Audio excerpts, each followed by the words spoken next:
Salut les amis et bienvenue chez Canada Auto. Aujourd'hui on se retrouve chez Volkswagen pour voir l'Atlas. Donc celui-là n'est pas coupé, c'est la version tout à fait standard. Donc nous allons parler des différentes options, de la motorisation, elle est très spéciale d'ailleurs la motorisation, et puis du prix de ce dernier.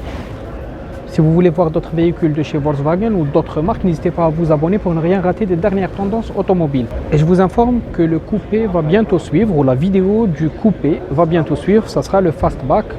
Donc abonnez-vous pour ne pas la rater. Tout ce qui concerne l'Atlas dans cette vidéo, ne bougez pas, à tout de suite.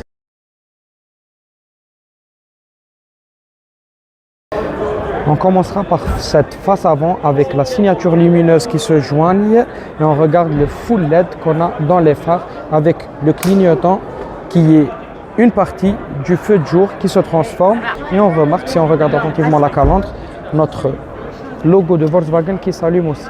Concernant le moteur, vous voyez là que c'est un 4 cylindres, je vous rassure, et non 8, qu'on va découvrir tout à l'heure quand on parlera du prix brillant. Ça c'est du piano black et là du gris brillant. On le retrouve ici, le piano black, avec des touches en gris et quelques plastiques en bas de notre pare-choc avec quelques détecteurs visibles sur le véhicule. On retrouve ici une sorte d'entrée d'air factice qui n'est pas réelle, entourée du même gris dont on a parlé tout à l'heure.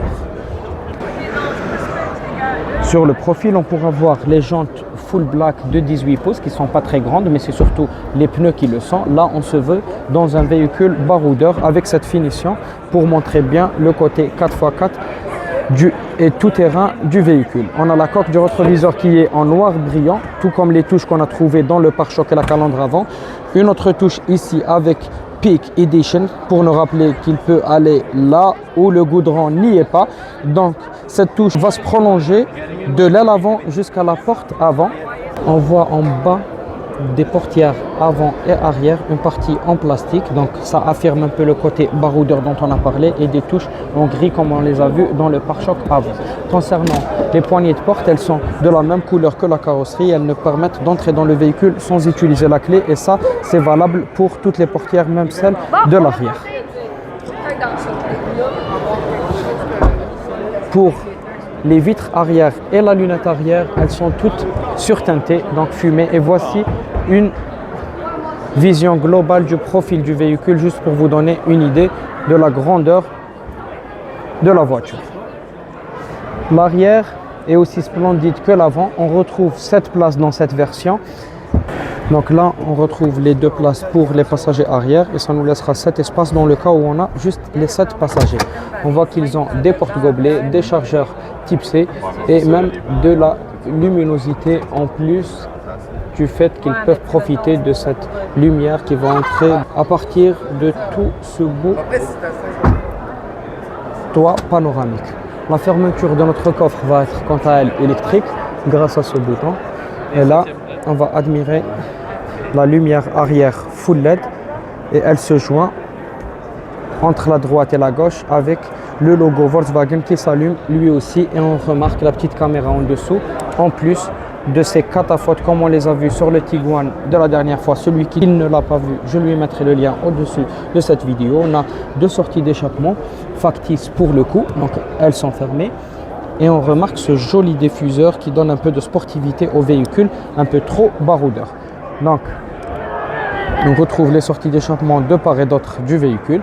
Et si on va voir l'intérieur, avant ça, on pourra parler aussi des barres de toit qui supportent un petit supplément comme porte-bagages. Il serait judicieux de noter 4 motion pour montrer que notre véhicule est bel et bien un 4x4, et encore une vision latérale du véhicule avant d'aller voir son intérieur. Concernant l'intérieur, on a donc du plastique, mais juste en bas. Si on monte un peu, on trouvera du cuir avec des surpiqûres orange dans le véhicule. On trouvera du cuir aussi perforé et de couleur claire. On trouvera une sorte de fibre de carbone avec la poignée qui s'étend en dessous de cette enceinte, et on a même le rideau pour minimiser l'éblouissement du soleil quand il fait trop beau. Alors ici on retrouvera donc les sièges qui ont l'air confortables, perforés avec 2 différentes couleurs de cuir et surpiqûre orange, 3 repose-têtes pour la deuxième rangée, donc 3 places aisément assises avec un accoudoir central et des portes-gobelets à l'intérieur. On pourra même avoir des diffuseurs arrière et régler la climatisation indépendamment des passagers de l'avant, donc on pourra ne pas les déranger pour être à l'aise. Pour la portière avant, on retrouvera exactement la même chose qu'à l'arrière avec un peu plus de boutons pour les vitres électriques, le réglage des rétroviseurs électriques en plus du détecteur d'angle mort que vous pouvez apercevoir juste ici. On retrouve une autre enceinte et si on rentre à l'intérieur de notre véhicule, ou juste avant je vous montrerai les pédales qui sont en chrome et puis le réglage électrique des sièges avec le soutien lombaire. Et on retrouve ici du cuir mais sur le côté c'est du tissu. Je vous donnerai les plus petits détails. Alors on va accéder au véhicule. Et là, on remarque qu'on est dans un véhicule beaucoup plus spacieux par rapport aux deux petits frères que je vous avais montré petits par rapport à lui. La dernière fois, je vous mettrai la vidéo, le lien de la vidéo en haut de celle-ci. Donc, il y a les bus d'aération séparés en deux, entourés de noir piano black brillant qui repassent partout dans notre voiture, enfin dans notre tableau de bord. On a un écran numérique qui fait office de cockpit virtuel. On a le volant qui est en cuir et puis la signature Peak Edition pour ne pas oublier que c'est une édition spéciale. Le volant est chauffant, les différents réglages du volume, régulateur de vitesse, limitateur de vitesse et on a ici notre écran tactile où on pourra voir les différentes caméras et les différentes applications qu'on a. Donc ici c'est le réglage de tout ce qui est coucou, on est là, tout ce qui est climatisation, donc des touches un peu comme digitales. On retrouve ici une touche en chrome qui vient englober les deux bus d'aération avec quelques commandes et puis il y a même le cuir sur le tableau de bord pour oublier un peu le plastique qu'il y a au-dessus, c'est vraiment négligeable par rapport à la quantité de cuir. Ici on a un rangement et le chargeur par induction du téléphone en plus des deux chargeurs type C qui se referment ainsi et là on a du piano black un peu partout, démarrage et extinction du moteur, on a le frein à main et le petit pommeau de vitesse si on peut appeler ça pommeau. Donc aussi en piano black, tout est brillant, tout est beau, ça va laisser rapidement des traces de doigts. Malheureusement, on a donc des portes-gobelets, un autre rangement ici, un accoudoir central avec des surpiqûres orange et du rangement à l'intérieur, comme on pourra le retrouver dans la boîte à gants. Ici, on trouvera donc la lumière, tout ce qui concerne la lumière, c'est juste digital, on n'a qu'à toucher pour que ça s'allume. Et là, même chose pour le toit et le rideau, c'est juste qu'il n'y a pas le contact. On va parler maintenant un peu des performances de ce dernier avant d'entamer le prix. Concernant les performances, donc c'est un moteur 4 cylindres de 2 litres développant 291 chevaux. Bon, il est bon côté économie.